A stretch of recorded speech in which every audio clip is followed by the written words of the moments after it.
cawabuk. Itu ada yang jadi, ada yang tidak. Betul apa betul? Betul.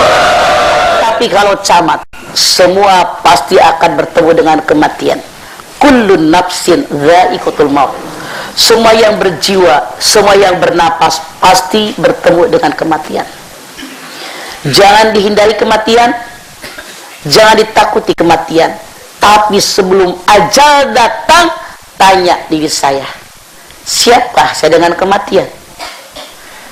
Sudahkah saya bertobat dari dosa yang telah saya lakukan? Kenapa Ijrail tidak pernah menunggu orang itu taubat baru diambil nyawanya? Tidak. Terserah perintah Allah. Al-mautu babun wa kullun nasi dahiluhu. Kematian merupakan sebuah pintu. Setiap manusia pasti melewati pintu kematian. Setakut bagaimanapun dengan kematian, semehindar bagaimanapun dengan kematian, berusaha bagaimanapun agar Anda tidak mati, kematian pasti datang. Makanya sekarang Umar bin Khattab mengatakan, hasibu anfusakum qabla an tuhasabu. Hitunglah amalan kamu sebelum amalan kamu dihitung oleh Allah. Kita masih sehat walafiat, masih seger buger, masih bisa menghitung bagaimana dosa kita, masih bisa menghitung bagaimana ibadah kita, bagaimana taubat kita, mumpung bernapas. Kenapa? Karena kalau kita sudah goro-goro, sudah napas di tenggorokan, taubat juga nggak bakalan diterima. Masya Allah, nggak akan diterima. Rasul bersabda, sesungguhnya taubat diterima sebelum datangnya goro-goro. Kalau sudah goro-goro, sakaratul maut, lihat aja oleh Anda Fir'aun, kelebek-kelebek di lautan merah, baru taubat, ternyata Tuhannya Musa ada. Nggak diterima taubatnya, nggak sempat memperbaiki kesalahan. Kalau sebelum datangnya kematian kita bertobat, masih ada waktu untuk kita memperbaiki kesalahan kita. Makanya kalimat yang mengatakan hasibu anfusakum qabla an tuhasabu mengandung dua pengertian yang sangat dalam dan sangat luas. Yang pertama peringatan, yang kedua perintah. Peringatan yang namanya manusia pasti bertemu dengan kematian. Perintah sisa umur yang ada, yang kita semua tidak tahu kapan datangnya kematian. Pakai di jalan yang Allah ridha. Masya Allah. Tapi setan selalu menjauhkan dari taubat. Entar masih muda. Ibu berangkat haji. Kalau saya haji sekarang takut bikin dosa lagi. Nah lu keburu mati. Kenapa ibu nggak berangkat haji? Rumah udah besar, mobil sampai ngejajar begitu. Kasihan anak-anak masih kecil. Anak-anak titipan dari Allah. Haji perintah dari Allah. Harta punya Allah. Kita diperintahkan dengan rezeki yang dari Allah. Dengan apakah Anda berpikir kalau Anda berangkat haji, anak Anda yang mau sakit tidak sakit? Tetap sakit. Apakah Anda berpikir kalau Anda haji atau Anda di rumah, kalau anak saatnya datang kematian tetap ditahan oleh Anda? Tidak bisa. Walaupun ada kekepin, kalau datangnya mati, kematian pasti datang. Jangan anak jadi alasan, jangan harta jadi alasan. Ya ayyuhalladzina amanu, hai orang-orang yang beriman, dalam surat Al-Munafiqun ayat 9. La tulihikum amwalukum wala auladukum al-dzikrillah. Faman ya'mal dzalika faulaika humul khasirun. Ayo orang yang beriman, jangan kalian tukarkan kecintaan kalian dengan kekayaan yang kalian miliki. Jangan kalian tukarkan kecintaan kalian dengan turunan.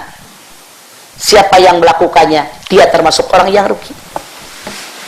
Namun manusia rakus dengan dunia. Mereka ingin hidup 1000 tahun lagi.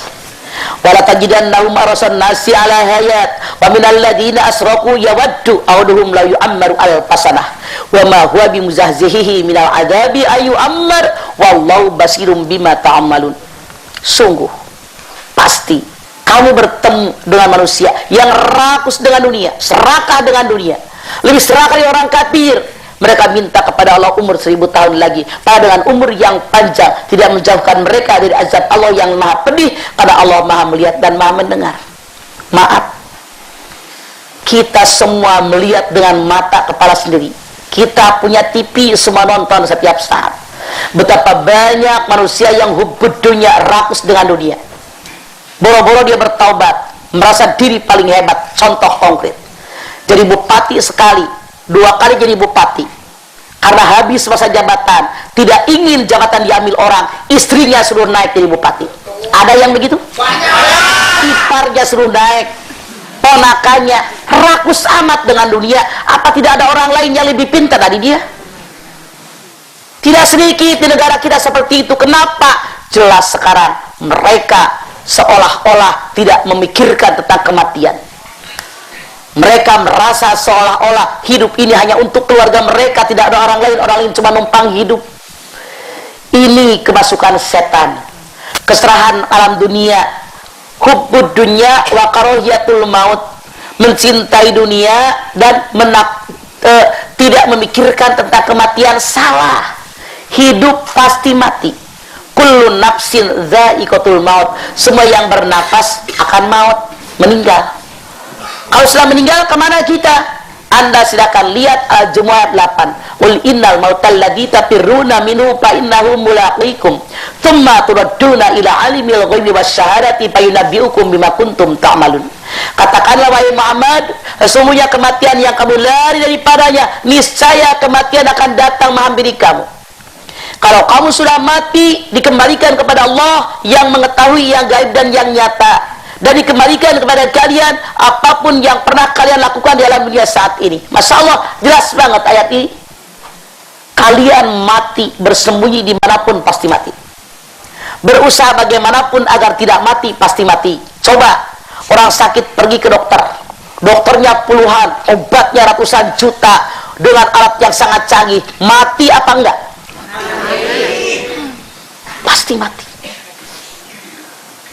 Kalau sudah mati kemana? Kita dikembalikan kepada Allah yang mengetahui yang gaib dan yang nyata. Kita hidup di dunia, suami istri, tidur bareng, makan bareng, nonton TV bareng, mandi bareng, segala-gala bareng. Tapi tahu nggak hati daripada suami kita? Tahu nggak hati istri kita? Tidak. Kita tahu yang di luar saja. Tapi Allah mengetahui yang gaib dan yang nyata. Kalau sudah mati, Masya Allah, dikembalikan kepada kita apapun yang pernah kita lakukan di alam dunia saat ini. Ad-dunya mazra'atul akhirah.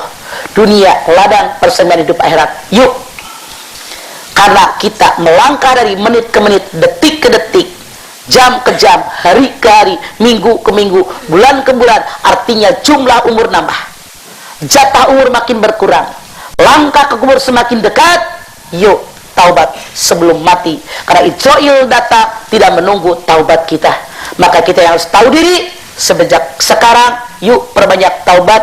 Insya Allah taubat yang kita kerjakan adalah taubatan nasuha, sehingga ketika kita mati terbebas dari semua dosa, sudah ada pemutihan dalam diri kita. Amin. Insya Allah. Ya, baik pemirsa, itu dia tausiah mama untuk tema kita di pagi hari ini tentang ajal tidak menunggu taubatmu.